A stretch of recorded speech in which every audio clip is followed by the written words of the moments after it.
Hi, PPS. This is Mrs. Coleman. I'm reading Chapter 9 Ralph Takes Command. It was a sad night for Ralph, a sad and lonely night. If he went back to the mouse hole, his mother was sure to worry him with embarrassing questions about the motorcycle. She would also expect him to help clean up after the family reunion. If he took off his crash helmet, he could squeeze under the door and explore the hall on foot. But he could not bear to part with the helmet. And, anyway, he had no desire to travel by foot where he had once ridden with such noise and speed. Ralph scurried through shadows on the floor to the curtain, which he climbed to the window sill. There he sat, huddled and alone, staring out into the night, listening to the kissing sounds of the bats as they jerked and zigzagged from the eaves of the hotel, through the pines and back again. Around the window the leaves of the Virginia creeper vine shifted in the breeze, and down in the lobby a clock struck midnight. An owl slid silently through the night across the clearing of the parking lot from one pine to another. Ralph could remember a time when he had envied bats and owls their ability to fly, but that was before he experienced the speed and power of a motorcycle. Early in the morning the smell of bacon drifting up from the kitchen brought back all Ralph's dreams of the ground floor. It was not long until he was embarrassed to discover that Keith was awake and was lying quietly in bed watching him. "Hi," said Keith. "Oh, hello." Ralph wished he had returned to the mouse hole before dawn. "Well, I guess it's about time for me to go home to bed." He sat up. "Don't go yet. Wait until my folks get up." Ralph leaped to the floor. "I didn't think you'd want to talk to me after I lost your motorcycle." "I may never have another chance to talk to a mouse." Ralph was flattered. It had never occurred to him that a boy would consider talking to a mouse anything special. "What would you like for breakfast?" asked Keith. "You mean we still get room service after what I did?" "Sure." Keith pulled his knees up under his chin and wrapped his arms around his legs.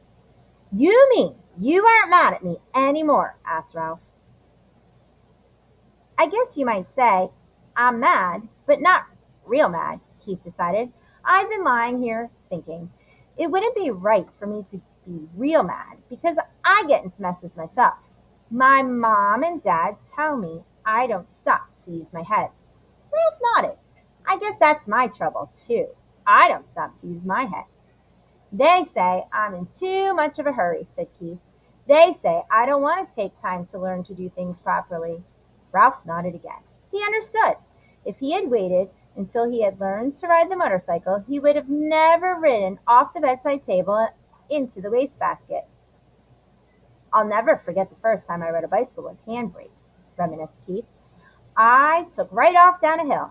I'd always ridden bicycles with foot brakes, and when I got going too fast, I tried to put on foot brakes, only there weren't any." "What happened?" Ralph was fascinated. "By the time I remembered to use the handbrakes, I hit a tree and took an awful spill." Somehow the story made Ralph feel better. He was not the only one who got into trouble. "The hard part is," continued Keith, "I am in a hurry. I don't want to do kid things. I want to do big things, real things. I want to grow up." "You look pretty grown up to me," said Ralph. "Maybe to a mouse," conceded Keith, "but I want to look grown up to grown-ups." "So do I," said Ralph with feeling. "I want to grow up and go down to the ground floor."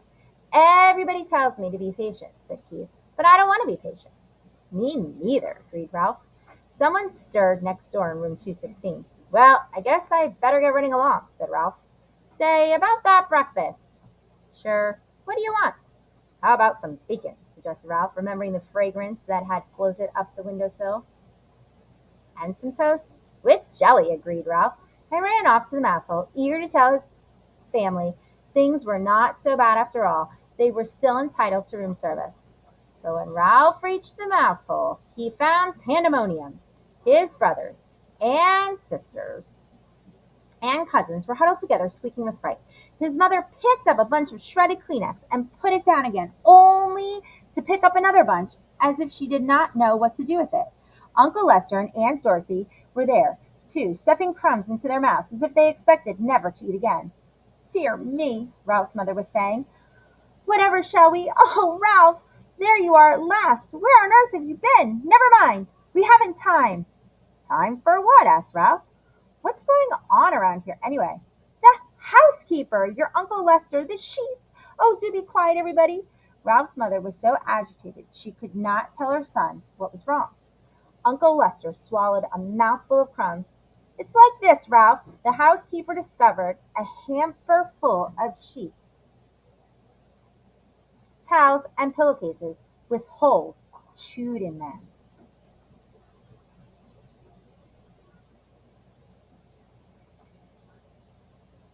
"Uh-oh," thought Ralph. Whatever had happened was all his fault.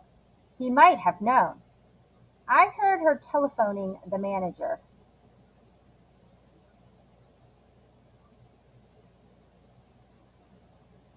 So there you see the mouse hole, Ralph's mother.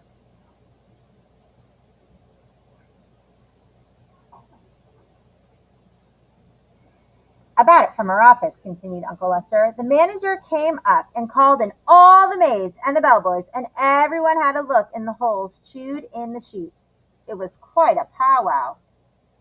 "The motorcycle," thought Ralph. "What happened to the motorcycle? There might be a chance it did not go to the laundry after all." "You didn't happen to see a motorcycle in the housekeeper's office, did you?" he ventured. "I was listening, not looking out," said Uncle Lester. "I am not hardy like some people around here." "Ralph, you know what this means." His mother managed to pull herself together to say that much. "It means war on mice," said Aunt Dorothy ominously. "It means traps, poisons," said Uncle Lester. "Who knows? This time the management might even spend money on an exterminator." "We shall have to flee. There is nothing else to do." "And if we flee, the owls will get us," said Ralph's mother, causing the brothers and sisters and cousins to set up an awful squeal. "Shh!" The mother mouse fluttered her paws in alarm. "Flee!" Ralph was bewildered.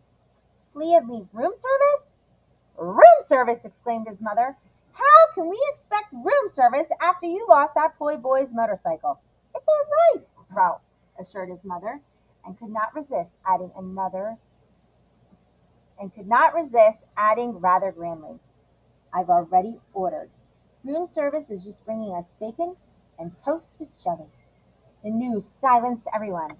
A breakfast of bacon and toast with jelly delivered to the mouse nest without first being dropped on the carpet was not to be abandoned lightly. "We want some jelly! We want some jelly!" all the little cousins began to squeak. "Be quiet!" ordered Uncle Lester. "Do you want them to find us?" Ralph knew that no matter what the others chose to do, he was not going to flee from the hotel, not until he found out what happened to the motorcycle. He was very sure of this, and all at once he felt calm and clear-headed as he had never felt before. He knew exactly what his family should do. "Be quiet, everybody," Ralph ordered, standing up straight so his relatives could see him. "I will tell you what we are going to do." "See here, Ralph," interrupted Uncle Lester, "you're pretty young to be giving orders to your elders."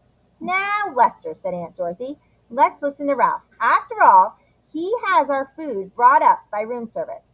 No one else in the history of the family has managed that."